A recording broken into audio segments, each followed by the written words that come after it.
Fala galera! Neste programa, preparem-se para urinar de medo, porque vou falar sobre o Wolf Creek, Viagem ao Inferno, produção australiana baseada em macabros eventos reais ocorridos na década de 90, eventos esses que deixaram a terra dos cangurus em estado de choque. Eu sou Getro Guimarães e esse é o Baseado em Fatos.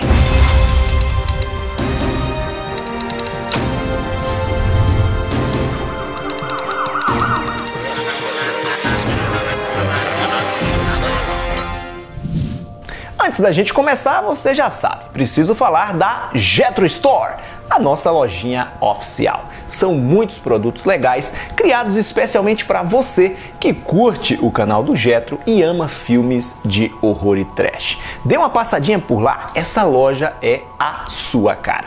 www.getrostore.com.br. Agora que eu fiz o meu comercial, vamos a Wolf Creek, produção australiana de 2005, que aqui no Brasil recebeu o subtítulo de Viagem ao Inferno. Subtítulo inútil, convenhamos, mas muito melhor do que se a distribuidora nacional resolvesse traduzir o título original, que faz menção a um famoso ponto turístico localizado ao sul da Austrália, onde um meteoro caiu há mais de 300 mil anos, gerando uma cratera gigantesca no meio do deserto, onde nasceu uma floresta bem no centro. Pelas imagens que a gente encontra na internet, o local deve ser belíssimo.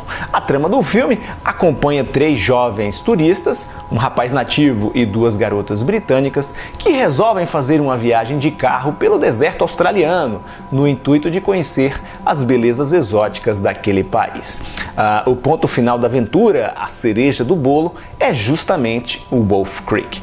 Acontece que após visitar aquele lugar, na hora de ir embora, o automóvel deles não funciona e os 3 amigos decidem pegar carona com um simpático e solícito caminhoneiro que aparece no meio da noite, do nada, sem saber que o cara é na verdade um perverso serial killer. O vilão do longa-metragem, que se chama Mick Taylor, interpretado magistralmente pelo John Jarratt, foi inspirado em Ivan Robert Marco Milat, sujeitinho do mal, que ficou conhecido como o assassino de mochileiros. Em setembro de 1992, 2 andarilhos encontraram na floresta estadual de Belanglo, que fica bem próximo a Sydney, um ponto turístico muito conhecido da capital da Austrália, os cadáveres em decomposição de 2 mulheres. A polícia foi chamada e os corpos identificados. 2 turistas britânicas, assim como no filme, Joan Walters, de 22 anos, e Caroline Clark, de 21, que estavam desaparecidas há cerca de 5 meses. Esses corpos não estavam em buracos. Eles estavam meio que escondidos. Eles foram cobertos com galhos, ramos, folhas e coisas do tipo. Naquele estágio, nós não sabíamos quem eram ou a idade aproximada, só que eram 2 mulheres e suspeitamos na hora que elas poderiam ser as desaparecidas Clark Walters da Grã-Bretanha. A Joan levou 35 facadas por todo o seu corpo, enquanto a Caroline teve a sua cabeça alvejada por 10 tiros de rifle. Que coisa horrível.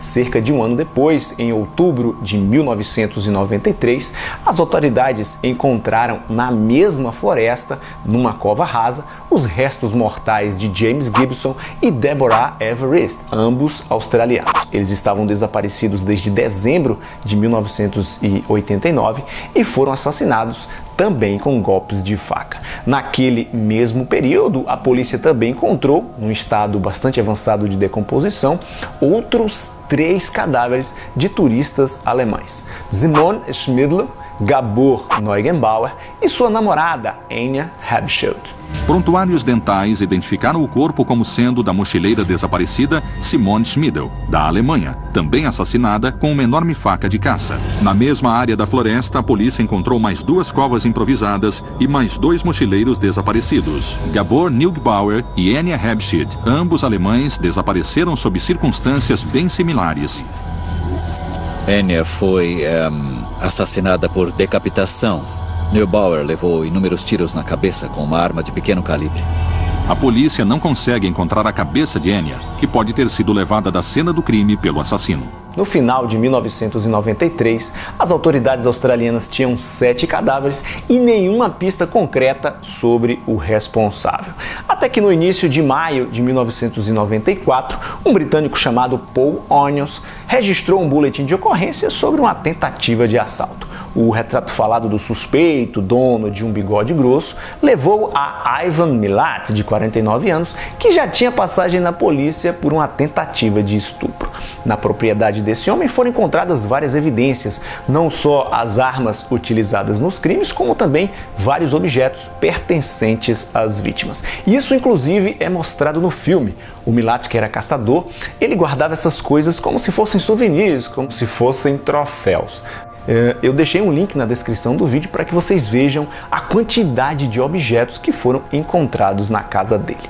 O Milat foi preso e seu julgamento levou 15 meses. Durante esse período, o modus operandi do serial killer foi revelado, que ele gostava de se fazer de amigável para se aproximar das pessoas antes de matá-las.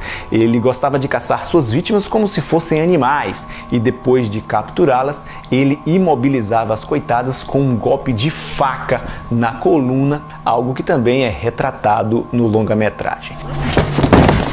Head on a stick. Em julho de 1996, ele recebeu 7 sentenças de prisão perpétua, uma para cada assassinato, sem direito a recorrer e sem direito à liberdade condicional, evidentemente. O filme tem um final em aberto, não mostra o Milat, no caso o Mick Taylor, o personagem, sendo capturado e condenado pela justiça. Aliás, esse final bem fantasioso, bem exagerado, é a única coisa que destoa dos fatos, visto que o assassino passa a agir numa rodovia, matando indiscriminadamente, algo que nunca aconteceu. Mas isso não diminui o impacto da obra, bastante tensa, angustiante e perturbadora em determinados trechos que podem incomodar as pessoas mais sensíveis. O diretor e roteirista, o Greg McLean, optou por utilizar iluminação real, iluminação ambiente, tomadas com câmeras na mão e efeitos práticos de maquiagem que dão um tom ultra realista ao longa. Não é à toa que Wolf Creek Viagem ao Inferno é conhecido como o massacre da Serra Elétrica da Austrália. O filme fez relativo sucesso e acabou gerando uma sequência em 2013 e uma série de TV em 2016, ambas estreladas também pelo John Jarratt, que faz o Psicopata. Por falar em psicopata, se os crimes do Ivan Milat, ou Milat, como queira, lhe interessaram, saiba você que existem vários documentários e telefilmes contando esses trágicos acontecimentos. Alguns deles, inclusive, estão disponíveis completos na web. Coloca aí Ivan Milat no campo de buscas que você encontra. Obrigado por sua audiência. Se você gostou do programa, já sabe, senta o dedo no like, compartilhe o vídeo com seus amigos nas redes sociais e assine o canal. Mande sugestões de filmes de horror e suspense que você gostaria de ver nesse quadro. Eu estou anotando, copiando, fazendo a triagem dos mais interessantes e em breve eles vão pintar por aqui. Tchau e até a próxima.